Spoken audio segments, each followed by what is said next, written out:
Hello, everyone. Thank you for joining us today for our monthly Strengthening Families Networking webinar. Today we're focusing on the Change in Mind initiative, applying neurosciences to revitalize communities. We're very excited to hear from our guest presenters, and we just have a couple other topics we will cover first. So I will share some updates from the Center for the Study of Social Policy. I'm also actually going to share on behalf of the National Alliance of Children's Trust and Prevention Funds a brief update, and then we'll get into our main topic and welcome our guest presenters, Jennifer Jones and Gabe McGahee. Now we'll introduce them when we get there. So I'll keep us moving along. Excuse me. I will share a couple updates from the Center for the Study of Social Policy. We convene these webinars once a month along with our partners at the National Alliance of Children's Trust and Prevention Funds. It's an open invitation to anyone who's using protective factors in their work or coordinating strengthening families efforts for their state or their agency or their community.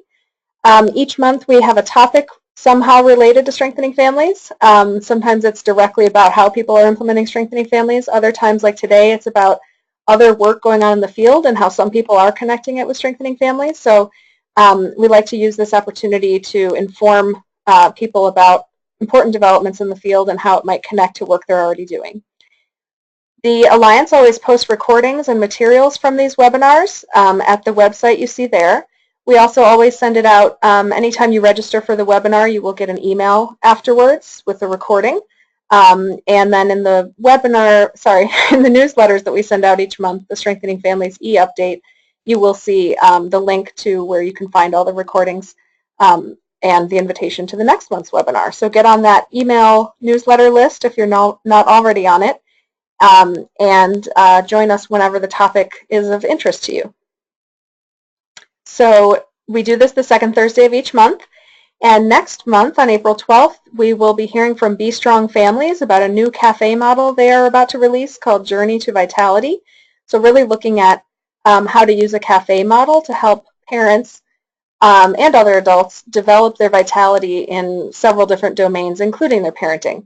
So it's using that same model to go a little bit broader in how we support families, and I think it's a really exciting model to hear about. I also encourage you to contact me at the email listed here if you'd ever like to suggest a topic or speaker, or if you have some exciting work you'd like to share on a webinar. We're always scheduling them a few months out and happy to work you into the schedule if you have something that you'd like to share or a conversation you think we should have with you and other people from other communities or programs about a specific topic related to strengthening families. So I did want to share a new report that just was posted on CSSP's website yesterday, I believe. It's about federal spending on prenatal to 3. And this is about developing a public response to improving developmental trajectories and preventing inequities. It was written by Charles Bruner and Kay Johnson. If you were on our webinar in January, you heard Dr. Bruner describing his work about race, place, equity, family support, why all these things matter so much for early childhood. So this is another application of his passion on those topics. And he and Kay Johnson did a really interesting methodology of pulling together all these different federal funding streams and calculating how much of it goes to support families with very young children. And it includes some recommendations for how community and policy advocates can use this, or grassroots advocates can use this information. So check out that new document on our website. The exact link to it is here, but if you just go to cssp.org, you will find it's on the front page. It's one of the rotating things at the top as a new release. I also wanted to make sure you're all aware of the National Family Support Network Forum, which is coming up in May. CSSP and the National Alliance of Children's Trust and Prevention Funds are both co-sponsors of that forum. It's a great opportunity to learn more about the field of family support and what family support and strengthening networks are doing nationwide. So there's a registration link there. You could also just go to the National Family Support Network's website and find that information. And I'm also excited to share less officially that we are working together with the National Family Support Network on putting together a conference later this fall that will have family support content as well as some strengthening families content. So we're excited to do that, and more information will be forthcoming. If you're hearing this and you would like to be if you're really excited about that and would want to join the planning committee, please contact me because we'll be gathering forces for a planning committee pretty soon. Okay, this is a lovely photo of Martha, who is not on the phone with us today, but I'm sharing an update on her behalf. The National Alliance of Children's Trust and Prevention Funds is the home of the training called Bringing the Protective Factors Framework to Life in Your Work, and they now have a Spanish language version of that training. So they're putting on a bilingual training of trainers in Yakima, Washington next month, and really looking for folks who are experienced trainers who are bilingual, Spanish and English, who would want to add this content to the trainings that they can do in this field. Also, just a note that people who are already certified as trainers through the Alliance have access to the Spanish version of all 7 courses now through the trainer support site. So if you've been wanting to be able to do some training in Spanish but didn't realize these training materials were available, contact the certified trainers in your state, or perhaps see about sending someone to that training in Washington to build that capacity for your state or community. Okay, those are all our updates and housekeeping. So I'm very pleased to open the mic up to our guest presenters. These are folks that I've known through the work for a long time, and I'm very proud that they're here to share the work they've been doing because they've been doing some great stuff. So Jennifer Jones is the director of the Change in Mind Institute. She and I were the sort of co-coordinators of Strengthening Families Wisconsin back in the day. So we've both moved into other roles and continue doing this work, and I'm so glad that she can be with us to present today about this Change in Mind Institute that she now directs for the Alliance for Strong Families and Communities. And Gabe McGahee is with us.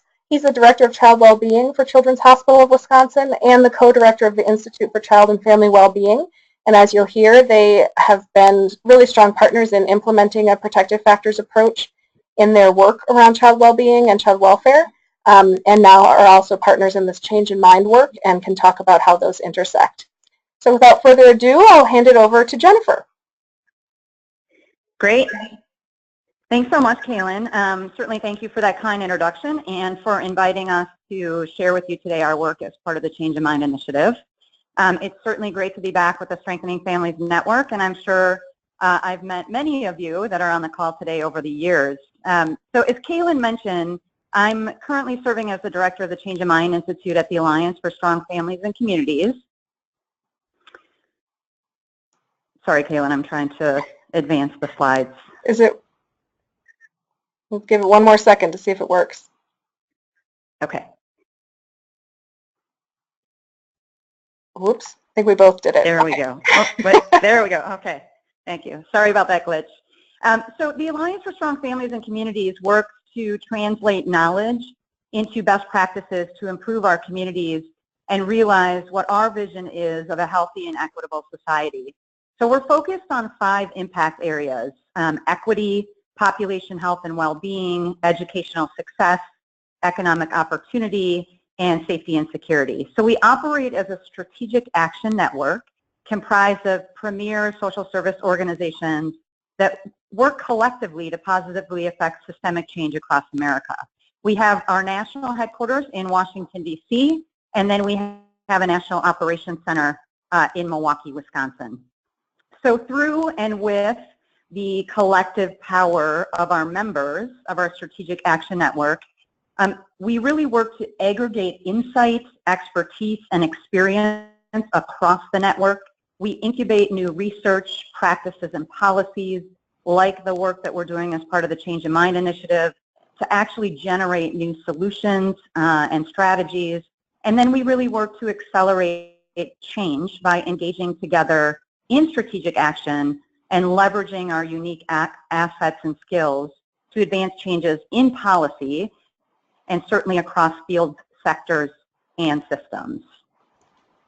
So under the Alliance's efforts to incubate new research and policies to generate new solutions, we partnered with the Palix Foundation in Alberta, Canada, to launch the Change in Mind initiative. So in November of 2014, with consultation and some financial support from the Center on the Developing Child at Harvard University, we submitted a proposal to the Robert Wood Johnson Foundation to look at creating a two-country cohort learning laboratory that really looks at integrating the latest brain science research into organizations, and in particular we were focused on the social services organizations, and also, probably more importantly, within systems that work with children, adults, and families that have experienced adversity.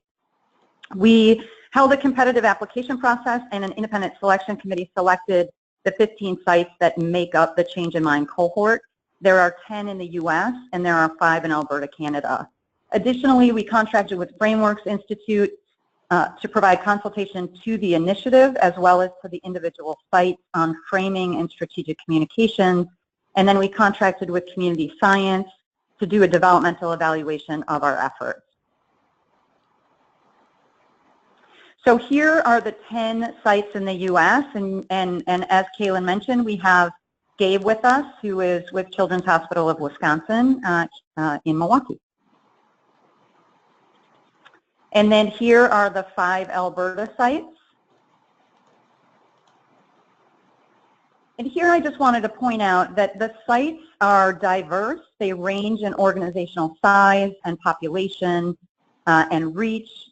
They range in terms of, and are diverse in terms of prevention or treatment service orientation, along with their sphere of influence, whether that's local, state, or province, or regional, and they certainly, obviously, are diverse in terms of geographic location. So we have clustered or organized the sites into 5 organizational types. Number 1 are large health systems. 2 are multi-site organizations with state or provincial geographic reach. 3 are regional treatment facilities with also state or provincial influence. 4 are local multi-service organizations with regional influence. And then lastly, 5 are neighborhood service centers with local influence. So these characteristics are actually associated with the site's organizational capacity to both implement internal change, but also their external capacity to influence policy and systems change. And we talk about those variations in the 4 briefs that I believe Kaylin sent out to you, or at least the link. But we also talk about that in our final report as well.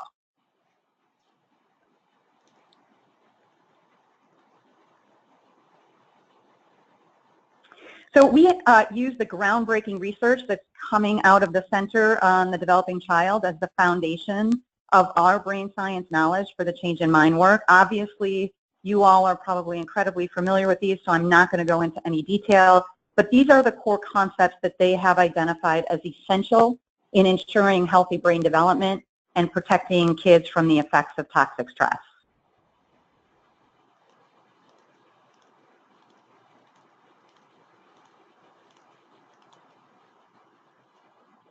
Sorry, I am trying to I'm sorry, I took back controls to post a link to where your issue briefs are posted, okay. and then it didn't let you advance the slides anymore. So give it another try.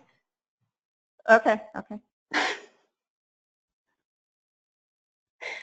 It's being sometimes technology is our friend, and other times, yeah. I'll go ahead and advance it this time, and then it should let you take it back. Okay.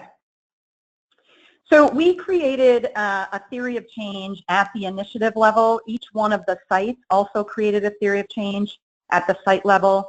Our initiative level theory of change focuses on 3 streams that are distinct but certainly mutually reinforcing. The first stream you see there at the top are the 15 sites that make up the Change in Mind cohort.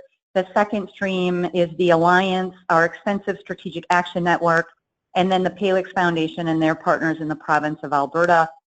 And then lastly is stream number 3, which are local, national, and international fields and systems that include all of those listed there, but certainly not limited to those ones. So through our developmental evaluation approach, we identified 4 questions that we aimed to answer through our work with the Change in Mind initiative. So we wanted to know how science is best translated into organizations. We wanted to know how organizations in turn influence and accelerate systems change within the context of their communities, however that's defined. We then want to know how can systems change work be accelerated within this larger policy context. And lastly, we wanted to see how effective we were in accelerating peer learning using this concept of a cohort model. So the Change in Mind evaluation team used these following key principles to inform the evaluation of our work and of the initiative. Certainly it was developmental in approach, which is relevant for systems change efforts, and certainly in complex environments where solutions aren't certain. It uses scientific rigor and methods. It is based on systems change and complexity thinking. We use the participatory process, and then we incorporated rapid feedback to improve our methods and strategies. And we use that approach not only at the initiative level, but the sites use that as well.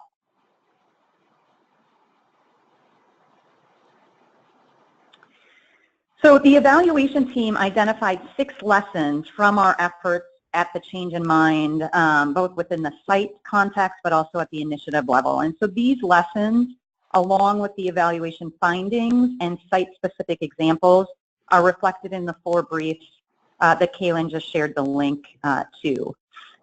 Due to our limited time, and I certainly want to make sure Gabe has enough time to go through his slides, I'm going to highlight a few of the examples and the lessons learned, and you can certainly read through the others in the briefs. So the first lesson, we found that the Change in Mind sites made substantial strides in infusing brain science concepts into their organizations, and we found that no organization is too large or too small to incorporate brain science into its work and contribute to systems and policy change. Oops, sorry. So the second lesson, although the sites embraced the brain science concept, they really had to reconcile these with their existing organizational goals and corporate identities, and especially those organizations that were already deeply engaged in trauma-informed work and had shifted their organizational cultures to be more trauma-informed.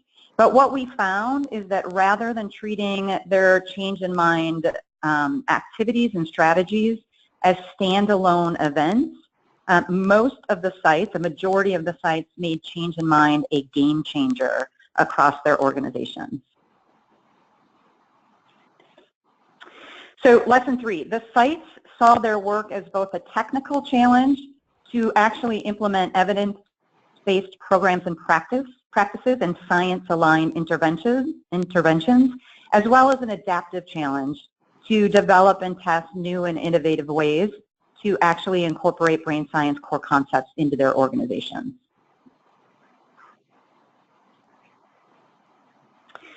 We found that the Change in Mind sites use similar change strategies both inside and outside their organizations. So we saw that the transformation strategies actually mirrored themselves, both in terms of their internal organizational change as well as their external change. And a lot of the strategies that they engaged in, again, both internally and externally, are listed here. So this one, the sites, we actually learned that their activities were more interconnected across all the levels than we had originally anticipated. And we found that systemic change in policy and practice really involves iterative cross-level cycles of action and learning. And then lastly, many of the sites started with data analysis on ACEs and resilience to determine where to focus their change efforts. And then they used rapid cycle testing and developmental evaluation methods to really assess and accelerate their progress of their change. So really to allow themselves to determine whether or not the strategies and or the interventions were effective. If they were, they then scaled them up across their organizations or in many levels of their programming. If they weren't proven to be effective, then they no longer did them and or they tweaked and continued this iterative rapid cycle testing process. So through a final survey that was analyzed by the evaluation team, we asked the sites to reflect on their progress in these 7 areas. And again, these findings are reflected in the final report. We do not have that on our website yet, but we're in the final editing stage, and so as soon as that's available, I'll be sure to send that link to Kaylin, and she can send it on to you all if you're interested. So I'm just going to share a few of the, I'm not going to go into each one of these areas, but I'm going to share a few of them which we found. So the question asked here to the sites was, reflecting on your change in mind activities over the last 2 years, how would you rate your progress in the following areas? And so with 1 being none, 2 a little, 3 moderate, 4 substantial, and 5 exceptional. And as you can see here, the sites identified making the most progress in the development or testing of new program practices.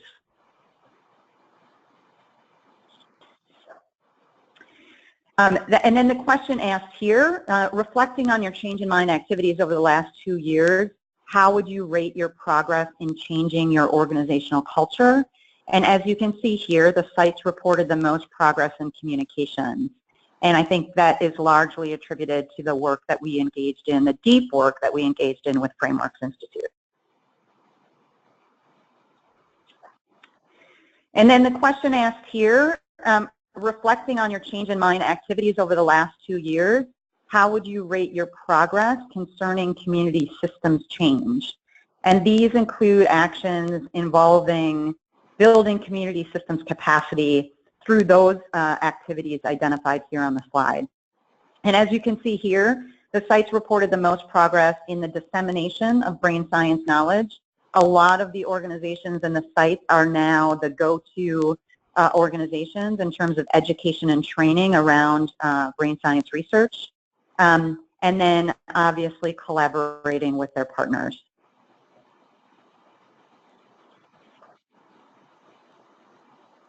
So we believe, based on our findings and some of which I shared with you just now, that the Change in Mind initiative in just a few short years has really demonstrated the capacity of integrating brain science and certainly research-based innovative applications into programs and organizations, as well as identified new insights into the longer-term opportunities and challenges of actually doing this at the system and policy level. So we obviously believe, as I'm sure all of you do, that the science is very clear, that the case for infusing this knowledge into and throughout our systems is certainly compelling, but the way these ideas manifest themselves concretely into practices and policies needs to continue to be developed and certainly tailored to suit the unique needs of social service organizations, of governments and public sector organizations, as well as businesses. So as a result of our work over the last several years, we now are aiming to scale our efforts to continue the movement to alter the way our systems intersect with our kids, our adults, our families, and our communities. So we have been awarded another year of funding from the Robert Wood Johnson Foundation to launch what we're calling the Change in Mind Institute, and we will continue to partner with the Palix Foundation and certainly all of the 15 sites that we engaged deeply with over the past 3 years will be heavily engaged with us as we launch the Institute. We're going to focus our work in 4 strategic areas. 1 is knowledge dissemination and education. 2 is training and technical assistance on what we are calling the Change in Mind model or approach. 3 will be continued collaborative cross-sector learning communities and delving deeper in certain topic areas or system areas to learn more, and then to continue to do transformative research and evaluation. So, Kaylin, I don't know if you want to pause here and take any questions, or if there are any questions. Otherwise, I'm happy to move it along, and we can turn it over to Gabe to go deeper into the work that they did. Yeah, thank you so much, Jennifer. Let's check and see if anyone does have questions. If you have a question at any point, you can type it in the question box, and we can read that aloud and answer it. Or you can raise your hand in the webinar toolbox there along the side of your screen. You can raise your hand, and then we can unmute you if you're in a good spot for us to do that. Nobody has typed in questions so far, so let's go ahead and let Gabe do his presentation, and then we can take questions at the end there. So if you have a question in mind, go ahead and type it in now, and we'll get to it once Gabe has presented. So thank you so much, Jennifer. Sounds great. Thank you. And Gabe, welcome. Hi, thanks for having me. My name is Gabe McGahee. I'm Director of Child Wellbeing here at Children's Hospital and co-director for the Institute for Child and Family Wellbeing.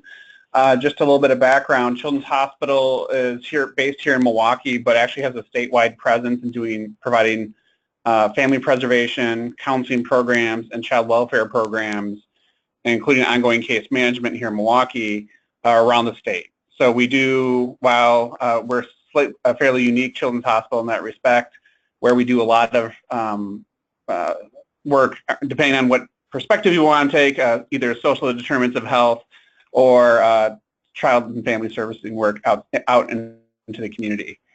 And my background is mostly in child welfare, so my current title is fairly ambiguous, but for the last about 15 years I've been working in child welfare here in Milwaukee, and prior to my current role I was actually running the child welfare program for Children's, which is responsible for about half the kids in foster care here in Milwaukee. Just want to advance the next slide. There, thank you.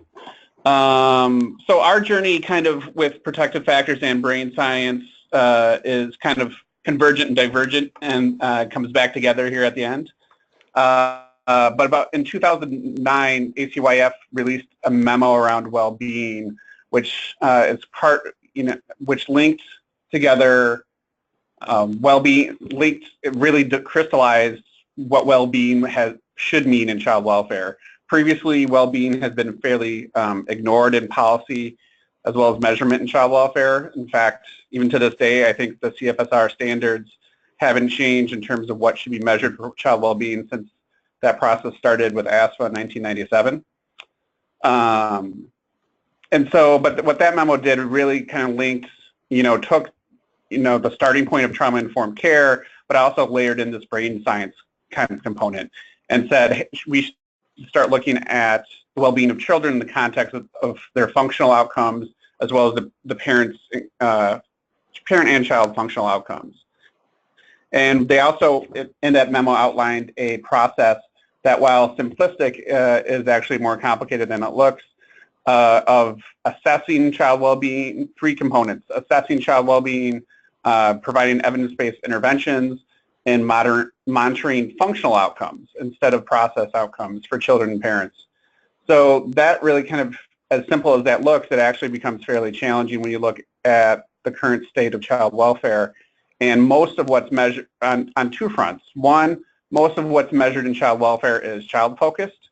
I think there's some new enhancements coming to child collection data and FGARs that adds more information about parents, but previously at this point, the only information collected about parents is really focused on, I think, name, date of birth, gender, race, ethnicity, and probably location they were in when they first had contact with child welfare.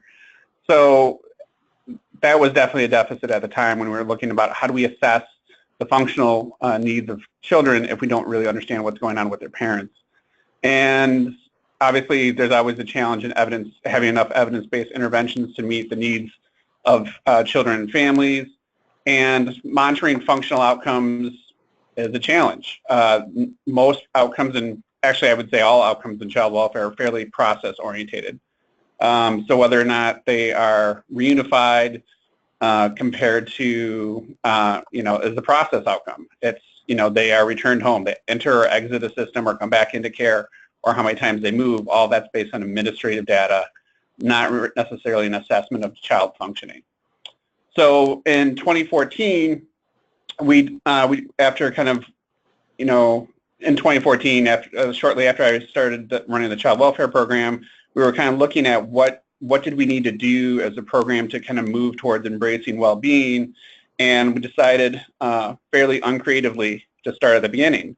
So we started looking at child well-being assessments and what would that mean, what would entail relative to what we are currently doing to get a better, at least baseline understanding of the needs and strengths of the children, and most importantly, families who are involved, and most importantly, the parents who are involved in the child welfare system. So our goal heading into this was to create an assessment process that was more holistic, focused on healthy child development, that was trauma sensitive, while also being strengths-based, which is a lot. We kind of, as we sat with the idea of assessing families differently than what we were currently doing, we really started to view assessment not as an obligatory, somewhat tedious part of program entry, but actually how do we look at assessment as an intervention in and of itself.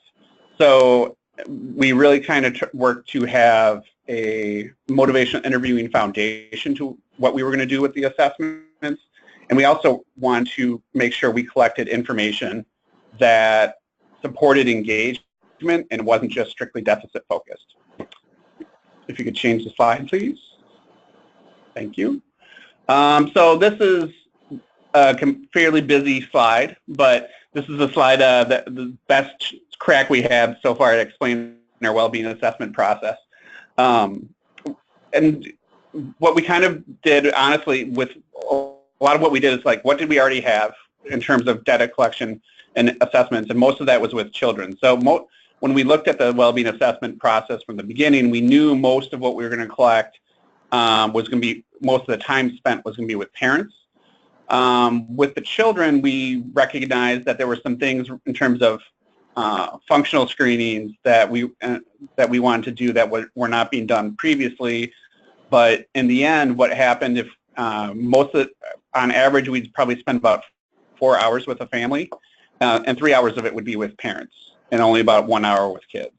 So we also really recognize that if you want children to get out of child welfare faster and be healthier and meet their functional milestones, you need to support the parents, which is about the time where we really, I think I reached out to Kaylin actually, and learned more about the protective factors survey and how it can be applied within the context of child welfare settings. And while in a lot of our previous other children's hospital programs had been, especially our family preservation program, had already been using the protective factors survey, using it in a child welfare context was new for us. And what we did and how that was really key is in looking at, and engaging parents especially, and we did the well-being assessments within the first 45 days of children being removed from and placed into foster care. We really recognized going into it that, using some motivational interviewing techniques sounds nice, but you really needed a tool that complemented and was aligned with those values. So while we asked questions about adverse childhood experiences, as well as the tough subjects around current functioning, AODA challenges, mental health issues, we made sure to wrap up and purposefully end the assessment process with the parents on the protective factors survey. Because as much as understanding those deficits, any kind of deficits may be important in terms of challenges in case planning, really what we valued with the protective factors survey is if we wanted to help engage these families, we had to identify and recognize their strengths and protective factors, but those were also the places that were going to help us leverage change. So as opposed to saying, okay, you have so many ACEs and you have mental health problems and this, or AODA issues or domestic violence is a challenge, ending the conversation there would not be very engaging for the families in this process. So the protective factor survey was one that really, from a clinical end, was essential to supporting assessment, again, as an intervention, as motivational intervention. If you go to the next slide. So not too long after starting the well-being assessment process, we were fortunate to become part of the Change in Mind grant. Change in Mind was definitely a situation where we started off thinking it was going to be one thing and with specific goals that you write up in a grant, and we ended up in a place that we did not expect, but it was actually far more valuable than we thought when going into it. Change in Mind took our existing work and provided us with tools with knowledge, and I think as important as anything, a community of practice to engage in a thoughtful discussion on how to translate brain science into systems change. And when we often say policy, but we often mean both big P policy in terms of statutes and federal law, but also procedural policy. Like, how do you set up and affect change for processes that are often much smaller, much more within the sphere of control of organizations, and how do you do that effectively? So Change in Mind really kind of gave us these are four of our big takeaways for Change in Mind, and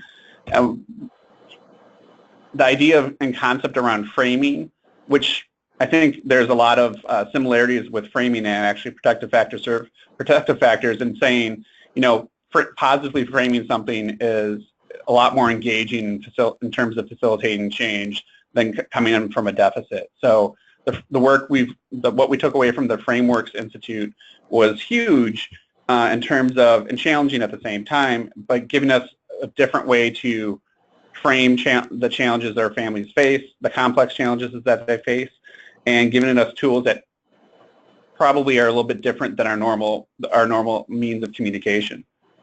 But along those lines too, measuring process is necessary but not sufficient. What we measure and how we do it and how we engage families in that measurement process is something that I think we came out of Change in Mind thinking about more critically, and I'll talk a little bit more about that later. But what we choose to measure and how we reflect that information, I think, is something that we pay more attention to. And and some of what's been interesting from our side is being connected with the academic institution and the institute is, the conversations with academics about sometimes they view the negatively focused tools as being more predictive, but not necessarily more engaging, helpful engagement. So finding that balance, I think, is really related to understanding and framing both at a system change level as well as a practice level. And one of the things, and the last two bullets are really kind of related for us, what was interesting in being part of the Change in Mind process was we were actively part of the developmental evaluation process for Change in Mind, while also recognizing and learning it as we went. And I think as we went through Change in Mind, I think developmental evaluation was initially something that was not quite clearly understood, at least the first session or two going into it.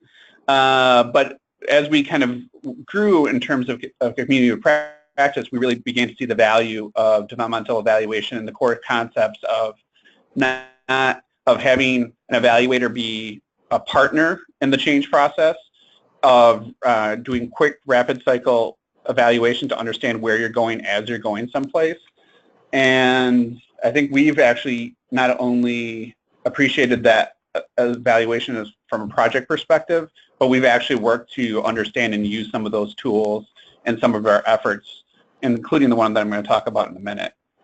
And one of the other things that I think that can't be undersold is how communities of practice can play a role, a positive and unintended role in good change.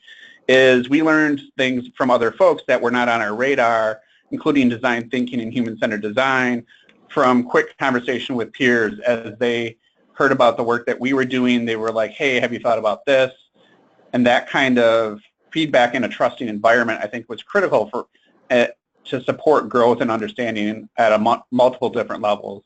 But for us, one of the exciting parts was it linked, as we talked about some of our systems change work, it gave us a tool to link our practice to the system change work that was really aligned philosophically with developmental evaluation in terms of human-centered design. Next slide. And I think this is one of my favorite slides from all of the Change in Mind process. This is actually credit to Mark Kaba out of Canada.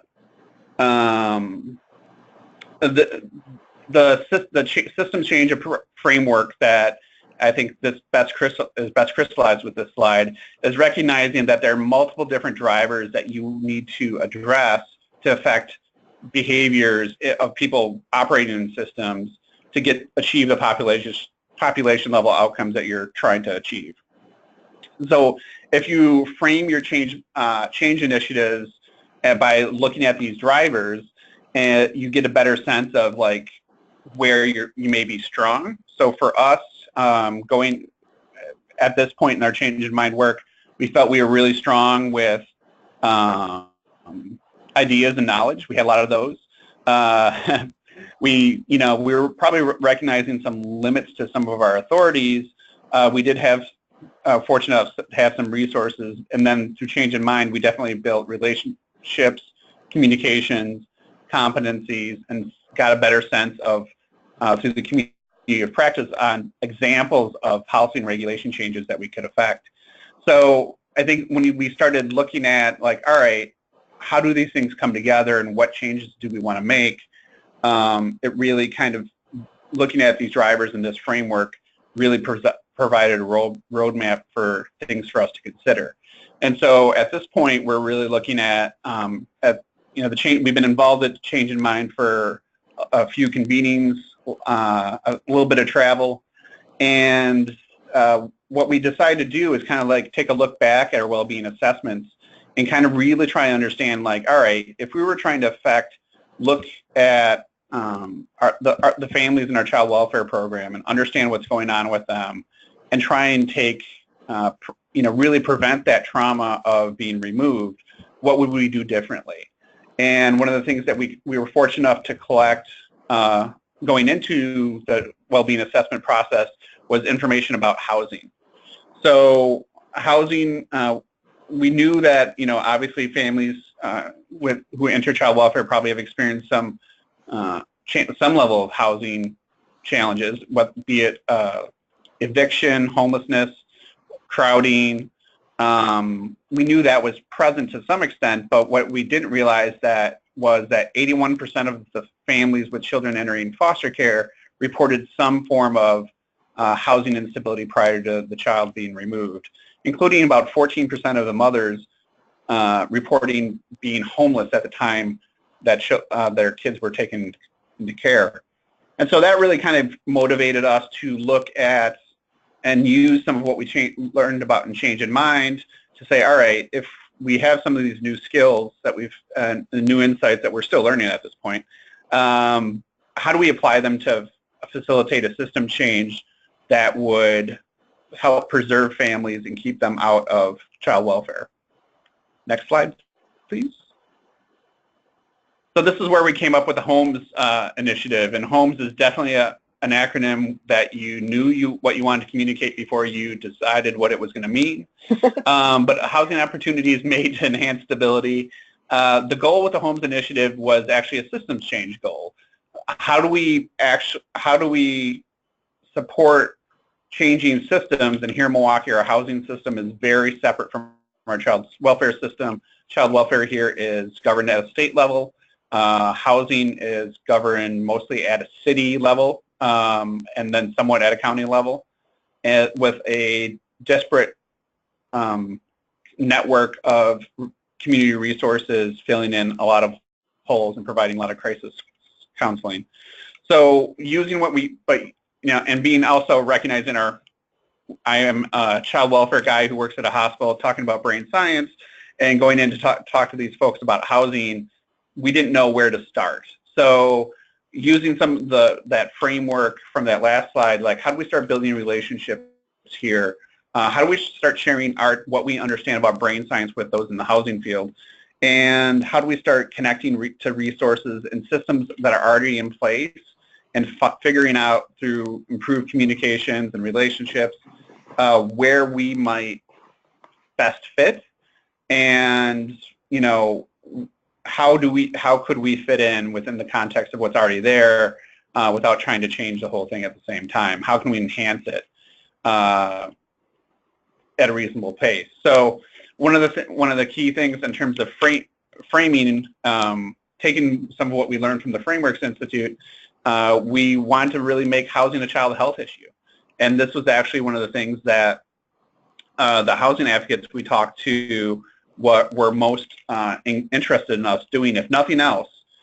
Could Children's Hospital of Wisconsin, a well-known community resource for kids, step up and say housing is a child health issue? The housing advocates that felt like if you just did that, that would be a huge plus. That's not all we wanted to do, of course, but we kind of developed a plan where how do we make housing a child health issue? How do we influence our large system as well as engage the housing system on this? And how do then, while at the same point, how do we use some of what we learned about human-centered design to, provide services in a new way and prototype supportive services in the context within the context of existing housing services. So in child welfare, we have some, probably not enough, but we have some evidence-based interventions, and specifically here at Children's, we have parent-child interaction therapy, trauma-focused cognitive behavioral therapy that we rely on quite a bit. And how do we start bringing those more upstream in the context of where families are already meeting the housing system? So how do we meet families where they're at?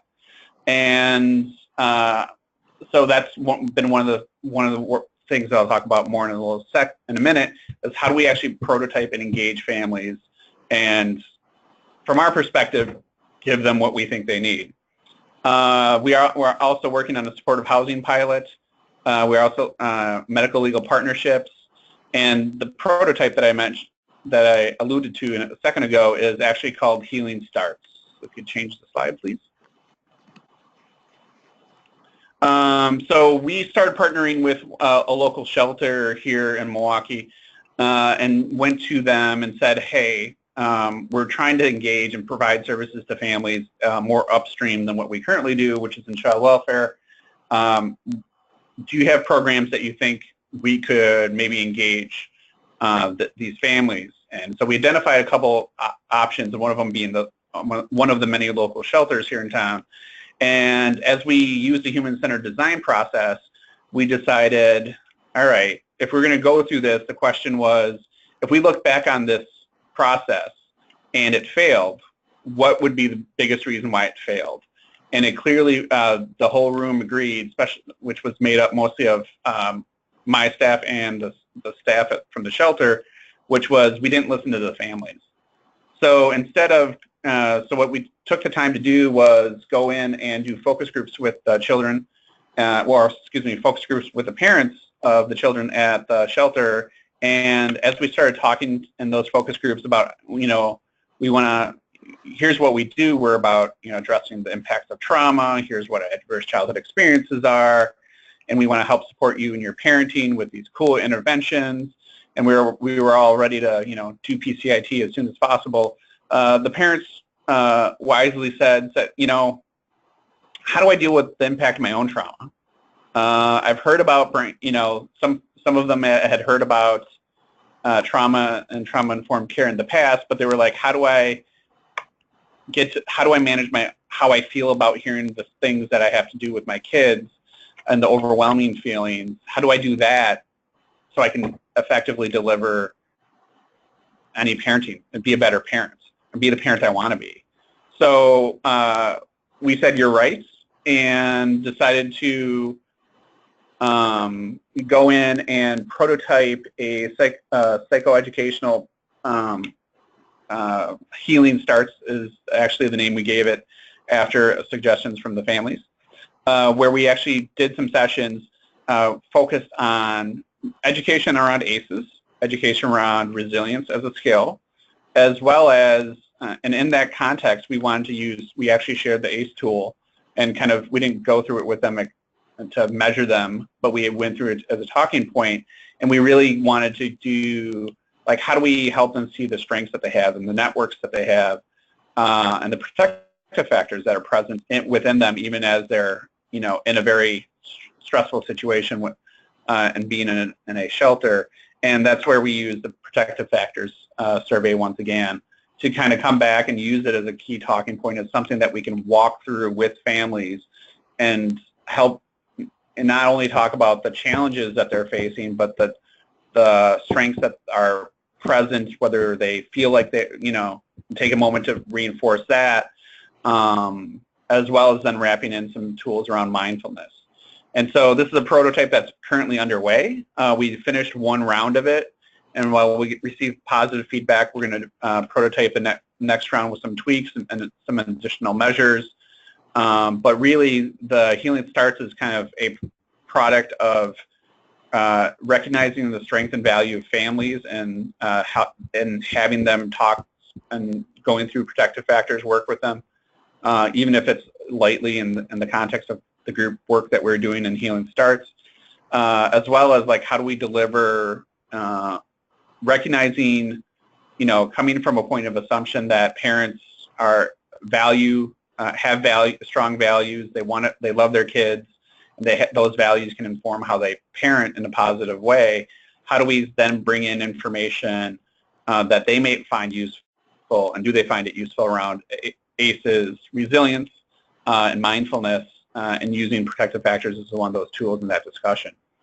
So I don't have any outcome measures for this because it's still in prototype, but I think it really kind of, when Kaylin and Jennifer were talking about, where the intersect, for us, it's been really interesting to intersect, have multiple touch points with protective factors work, and how Change in Mind really kind of gave us some tools that we use to leverage change, and how that has really transformed our work. And I don't want to say the word transformed lightly, but having been part of many, work groups and other projects in my professional career, having these kinds of tools really makes things much more tangible. There's more process, and I think you are more purposeful in getting feedback on a regular basis. So as you build it, as you fly the plane, as we often do, there's actually tools that help you do that. So that's about all I got today. All right. That's a lot. Thank you so much, Gabe. We did have one clarifying question come in asking which protective factor survey you use. So is that the one from the Friends Resource Center and the University of Kansas? Yes. Okay. Yes, I thought so. That is the one called the Protective Factor Survey. There are other models out there, or other tools. Yep. Let's see. We've got some other questions coming in now. So Sherry McLemore in Arkansas asks about other assessment tools you're using with families in addition to the Protective Factor Survey. So whether it's in that Healing Starts or in your other general well-being assessments, what else do you use with families, Gabe? Oh, there's so much. Okay, so we use Pop Quiz. So the housing screening tool that we used was actually from a research study done by Steve McMurtry and Mark Courtney here in Milwaukee back in 2003 on child welfare. So Mark Courtney and we have connections with him and Steve McMurtry. More importantly, we were kind enough to let us use their screening tool for the housing side. We use the DAS-21 for mental health functioning. We use the Audit R for AODA, and we used I forgot the one we used for intimate partner violence. And then we use the Childhood Experience Survey, which is an ACE survey that was actually developed by our local academic friends here at UWM, Dr. Mirsky and Dr. Tepitsis, which is a nice survey because it gets at the original 10 ACEs, of course, but then it also kind of captures things like exposure to neighborhood violence and some other poverty-related things that cause stress that has been part of that growing context and understanding. Hey, Kaylin, this is Jennifer. Can I just add one quick thing to that? Yeah. Yeah, so first of all, hi, Sherry. We actually, as part of our process, we created communities of practice. So we had obviously the 15 sites, and then each one of the sites or representatives from each one of the sites chose to participate in 1 or 2 or 3 communities of practice. One was on measurement, and that community of practice did a survey of all of our sites to see what assessment / measurement / screening tools they were using around all of these sort of brain science concepts. So whether it was ACEs or trauma or toxic stress or parental resilience, we had and spent some time gathering all of those assessment and measurement tools. We talk about them in our brief number 3. So you can see, and then I also think there's links to each one of them in there. So you can see which tools all of our sites are using in regards to this sort of brain science work. Oh, that's really helpful, Jennifer. Thank you. We've got, Sherry Jo says, thank you. I also wanted to ask, we heard a lot about what Children's Hospital of Wisconsin has been doing, and Jennifer, would you categorize that as sort of typical for what the other 14 sites did, or was there, were there some themes of what other sites did that weren't present in what Gabe was talking about that you might want to highlight? Sure. So I think sorry, not sure what that feedback was. There was a lot of variation, and we were consciously not prescriptive when we worked with the sites, when we first started working with the sites, and even when we sent out the application or RFP, we didn't want to give the sites specific either interventions or strategies that we wanted them to engage in. We wanted them to tell us what their local needs were, what their certainly their client circumstances were, and where they believed they could really, where it would be most valuable for them to integrate brain science research into their organizations and into their systems. And so so each one of our sites chose a different system. I mean, certainly we had several working in child welfare, like Gabe and his team. We had some working in housing and early care and education, but you know, just and I will say real quickly, all of the briefs highlight site-specific examples, so you can go there to read much more detail about what some of the sites were engaged in. But we had sites like CUPS in Calgary that actually took a look at everything that they do and engage in, from their HR policies and procedures to their staff training to all of their interventions across the spectrum, whether it's prevention, intervention, or treatment services. And if it was not aligned with the science, they made a conscious effort to make sure that literally everything they do will be aligned with the science. So they reframe their entire organization's theory of change to make sure that everything that comes out of their organization in every aspect is aligned with the science. So really made it a game changer across their entire organization. We had another site, the Family Partnership in Minneapolis, that really took the policy aspect to heart, and they reframed the way they actually engage. So they literally changed their policy strategy. So the first thing they look at now when they do any sort of policy work, and whether that's a capital P or a small p, the first thing they do is they check the research to see what the brain science research is telling us. And then they create their policy platform and or agenda around that.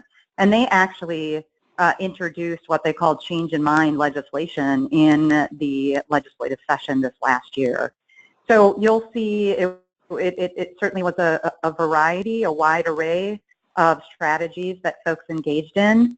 Some of the lessons obviously were themes that we saw. Some of the stuff we report on in the final report are also themes that we saw, but certainly folks engaged in different areas and different strategies.